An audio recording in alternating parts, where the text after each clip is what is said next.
Growing up with 9 older siblings means that finding peace in your daily life is probably one of the most difficult things you'll ever try to do, ever, period.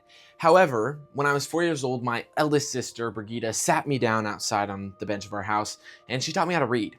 And ever since then, I have been a bookworm. I am a pretty much purely fantasy reader, but recently I've been starting to do endeavors into other things, just so we get a clear basis of what I normally read.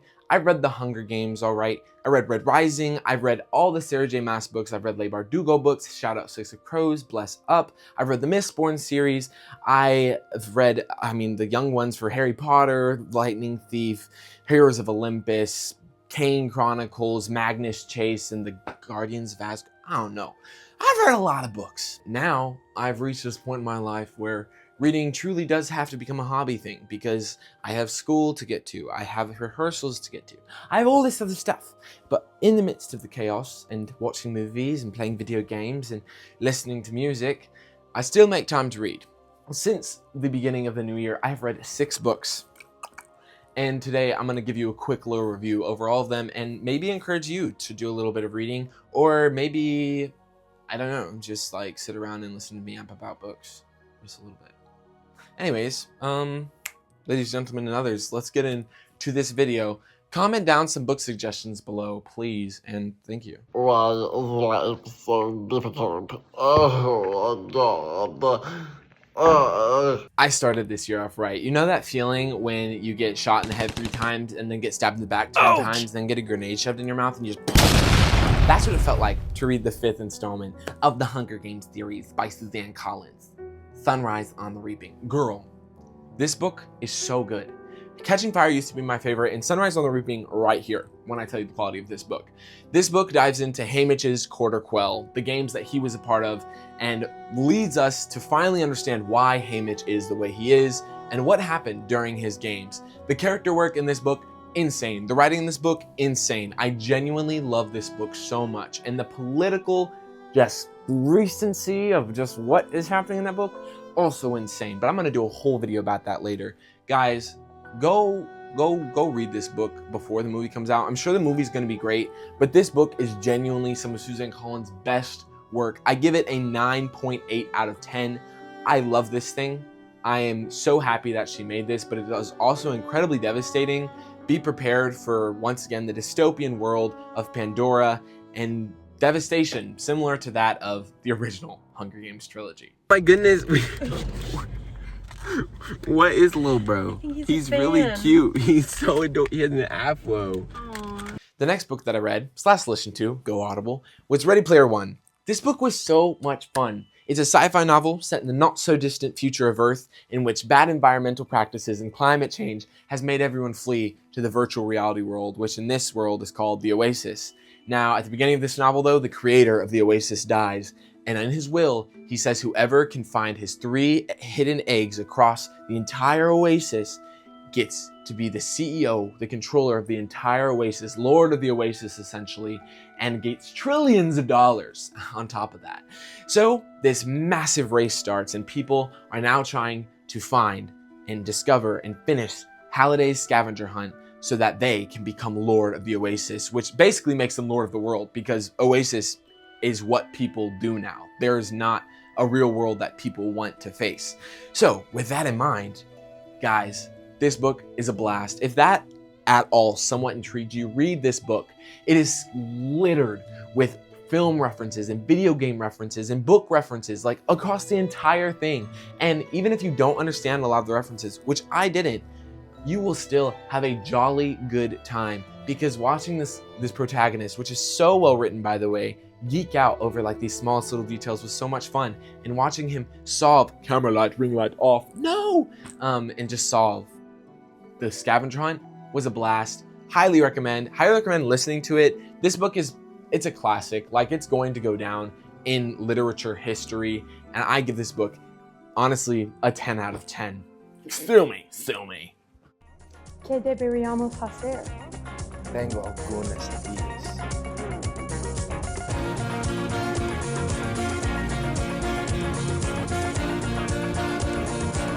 Now let's be clear.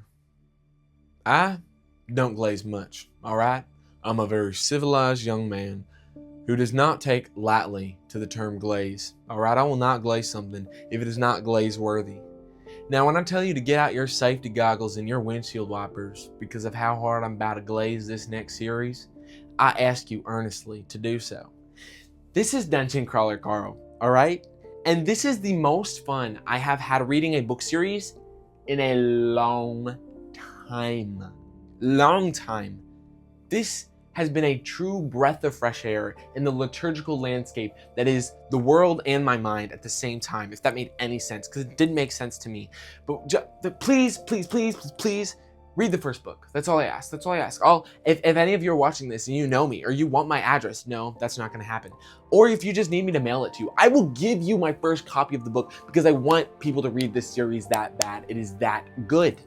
Dungeon Crawler Carl is about this guy named Carl, random little guy named Carl, and his Persian cat named Princess Donut that gets sucked into an intergalactic reality TV show in which they have to go down 18 levels of this insane whack bat dungeon in order for them to save Earth. If they don't, Earth just gets put as another mining colony in this massive like alien regime. And when I tell you the themes get deep, the themes get deep. But at the same time, the comedy is peak. The first book, we literally have drug dealing llamas. I kid you not. If that doesn't intrigue you, then get better. But it's so good.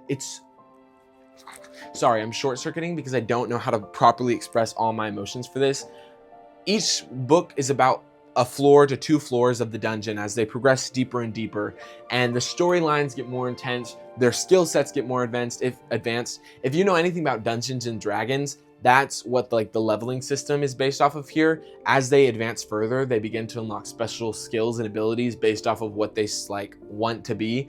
So like there's fighter classes, so people that like want to use their fists and swords and stuff. Well, out fists would be like monks, and then a fighter sword anyways. Or then there's wizards and mages that want to do all this stuff. And then there's dumpster truck drivers. And then there's child actor. Like there's so many different classes, so many different whack, crazy stuff that you can be. And you meet tons of people because millions of people get dragged into this game and everyone starts getting murdered by all these crazy stinking creatures that they have dropped out like drug dealing llamas. And it's a whole deal. It's a whole 9 yards. It's great. It's so good. Anyways, it's speculative fiction, it's sci-fi, it's fantasy, it's a lot of things. But one thing that it isn't is boring. This will keep you from page 1 to like the end of every single book. I love this series. I'm so excited to get deeper into the 4th book. I just need to finish Wuthering Heights real quick. And guys, please give this book series a chance. If you have any questions about this book series or any of the book series that I've talked about so far, drop a comment down below and also like this video because I asked politely. Anyways, that's Dungeon Crawler Carl and the 3 books within. I can't say too much because it's a wild trip. Anyways, next.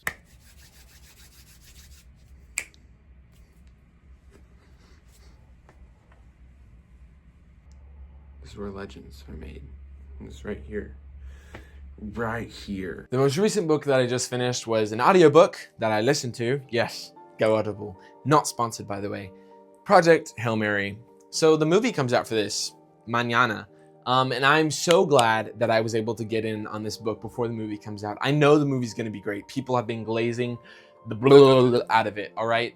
But I'm so glad to have had this reading experience because this book is also going to go down as a sci-fi classic. This captures so beautifully the like essence of humanity and what makes us human, but also the lengths we're willing to go to protect the people we love, the planet we love, and I can't say too much. I can't spoil too much, but this is set in like the present day and what would happen if a certain astronomical event were to occur and we needed someone to go out into space to save us.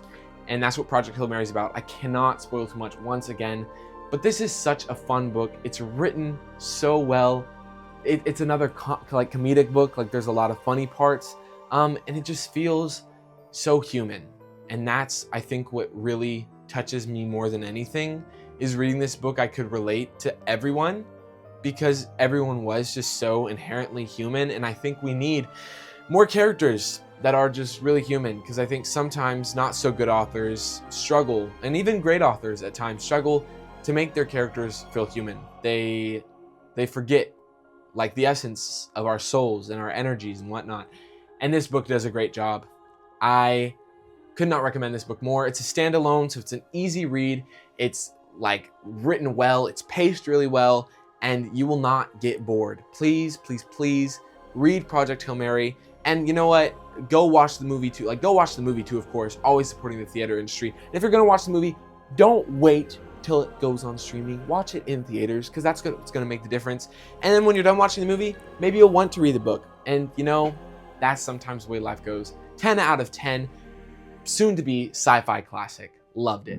And that concludes today's video. Once again, please drop book suggestions in the comments below. I love books. Drop video game suggestions in the comments below. Movie suggestions in the comments below. Guys, I promise I will consume those pieces of media. I love art so much. Music recommendations as well, please. Drop a like, be sure to subscribe, and thank you so much for coming with me on my quick little book review a quarter of the way into the year. Until next time, bye!